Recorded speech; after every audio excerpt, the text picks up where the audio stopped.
Alright, so let me philosophize with you guys for a hot minute. This is my point of view on surf spots. Alright, so when most people go on a surf trip, they tend to go to like the most name-dropped, most popular, most crowded surf spots that have been blasted in the magazines and online and on Instagram and on YouTube. And well, my philosophy, it's just a little bit different.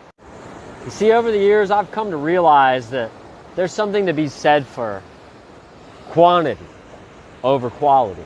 And I've also really come to realize that you can have a bit of both. You can have high quality and high quantity. And more than that, if you look around and if you find your own way in life, you can have your peace.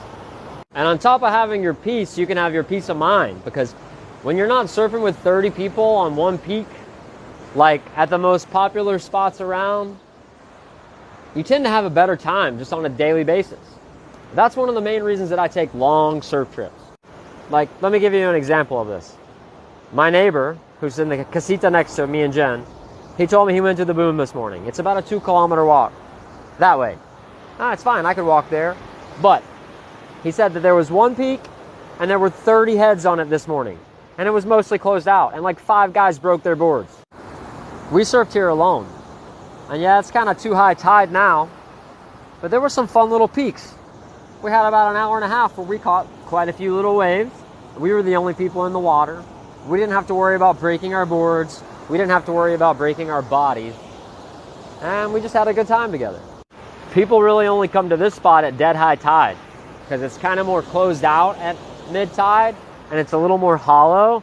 And the people who come to this break, they tend to be looking for like easy waves. They tend to be riding more fun shapes. They tend to be riding longboards.